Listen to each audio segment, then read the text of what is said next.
በአባት ለሚገናኙት በእናት ግን ለማይገናኙት እህትየው ምን ተንኮል ይነግሯታል? በዚህ ጠላ ውስጥ መድኃኒት አድርገሽ ለገሌ ስጪው ይሏታል።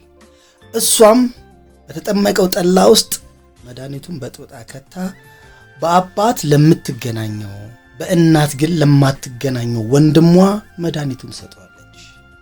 ወንድሟ ምግብም ሲሰጠው ውሃም ሲሰጠው የሚበላም ሆነ የሚጠጣ ነገር ሲሰጠው ብቻውን መብላት አይወድም።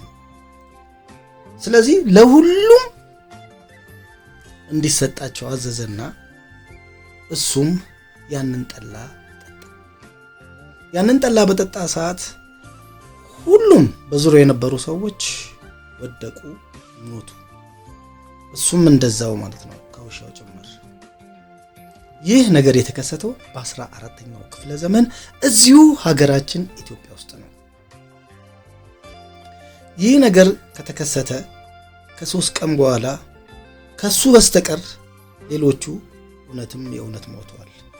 እሱ ግን 3 ቀን ሙሉ ሞት ሳይሆን የሞተው ዲፕ የሆነ እንቅልፍ፣ ጥልቅ የሆነ እንቅልፍ ተኝቶ ነበረ። በዛ ሰዓት ግን ፈጣሪ ብዙ ነገርና ብዙ መልእክት ልኮታል። ይህ ሰውዬ 3ቱን ቀን ሳይሞት ቀርቶ ህልም ነበር ያየው፣ ፈጣሪ ያዘዘውን ትእዛዝ ማለት ነው። ይህ ሰው ማን ይመስላችኋል? ይህ ሰው አይደለም፣ ንጉስ ነው፣ ቅዱስ ነው። ቅዱስ ላሊበላ ይባላል። ቅዱስ ላሊበላ ገና ሲወለድ በልጅነቱ ንቦች ከበቡት ይባላል። እናትየው ምን አለች? ይህ ልጅ ሲያድግ ብዙ ወታደሮች የሚያስከትል ንጉስ ይሆናል ብላ ተነበየች። በዛ ሰዓት ታሪኩ ይሄ ነበር። ቅዱስ ላሊበላ በ14ኛው ክፍለ ዘመን ለኢትዮጵያ የላሊበላ ውቅር አብያተ ክርስቲያንን ገንብቶ ለመጨረስ ድፍን 11 ዓመታት ነው የፈጀበት። ይህ ቅዱስ እና ንጉስ ሰው በወቅቱ ታላቅ ወንድሙ ኢትዮጵያን ያስተዳድር ነበረ። ይህ ታላቅ ወንድሙ ንጉስ ሀርቤ ይባላል። ንጉስ ሀርቤ በዛ ሰዓት ስለ ላሊበላ የሚነገሩ ትንቢቶችና ትንግርቶች ስለነበሩ ወንድሜ ማለት ታናሽ ወንድሜ ንግስናዬን ይነጥቀኛል፣ ዙፋኔን ነጥቆ ያባረኛል ብሎ ከማሰቡ የተነሳ ወንድሙን ያሳድደው ያባረው ነበረ። በአንድ ወቅት እንደውም ይህንን ሁሉ ሸሽቶ በቃኝ ብሎ ከባለቤቱ ጋር ከንግስት ሳምራ ጋር ሆኖ ጫካ ውስጥ መኖር ሁሉ ጀምረው ነበር።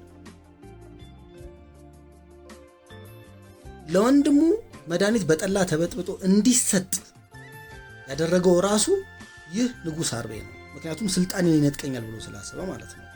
እንግዲህ ንጉስ ሀርቤና ንጉስ ላሊበላ በአባትም በእናትም ይገናኛሉ። ነገር ግን መሀል ላይ ያለችው እህታቸው በአባት ይገናኛሉ፣ በእናት ግን አይገናኙም። ስለዚህም መሰለኝ ታላቅየው ንጉስ ሀርቤ ንጉስ ላሊበላ ለማጥፋት ፈልጎ ለእህቱ እንደዚህ ብሎ ነበር። ይህ ሰው ንግስናዬን ሊነጥቀኝ ስለፈለገ ባንቺም ህልውና ላይ ሊመጣም ስለሆነ አንቺም ያሽው ነገር ታጫለሽ ለማለት ፈልጎ ይህንን መድኃኒት በጠላ ውስጥ በጡጠሽ ስጪው ይሞታል። ይህ ሰው ግን በፈጣሪ ዘንድ ተፈልጓል ተመርጧልና አንድ የቤት ስራ ነበረውና ፈጣሪ ያዘጋጀለት። ይህንን መድኃኒት ከጠጣ በኋላ ሌሎቹ የሱ ውሾች፣ የሱ ሰራተኞች፣ አጃቢዎቹ ሁሉም ሲሞቱ እሱ ግን ነፍሱ ከስጋው አልተለየችም ነበር። በህልም ዓለም ከፈጣሪ ጋር ነበር የተገናኘው። ፈጣሪ የቅዱስ ላሊበላን ውቅር አብያተ ክርስቲያንን እንዲገነባ ይህ አስደናቂ በዚህ ሰዓት ወደ 12 ገዳማት ያሉትን ውቅር አብያተ ክርስቲያንን በዛ ሰዓት የኢንጂነሪንግ ጥበብ በሌለበት በዛ ሰዓት ላይ ኢንጂነሪንግ ጥበብ የሚጀምረው እንግዲህ ከፋውንዴሽን ነው፣ ከስር ጀምሮ ማለት ነው። እሱ ግን የኢንጂነሪንግን ጥበብ በማስናቅ ከላይ ከትልቅ አለት ላይ ፈልፍሎ 12 ገዳማት የወጡትን ውቅር አብያተ ክርስቲያናትን ገንብቶ ለመጨረስ ይህችን አጭር ታሪክ እንግዲህ ያቀረብኩላችሁ የኢትዮጵያ ታሪክ ከኖህ እስከ ኢህአዴግ ከሚለው ከጋዜጠኛ ፍስሐ ያዜ መጽሐፍ ላይ ወሰድኳት ነች። መልካም ቀን።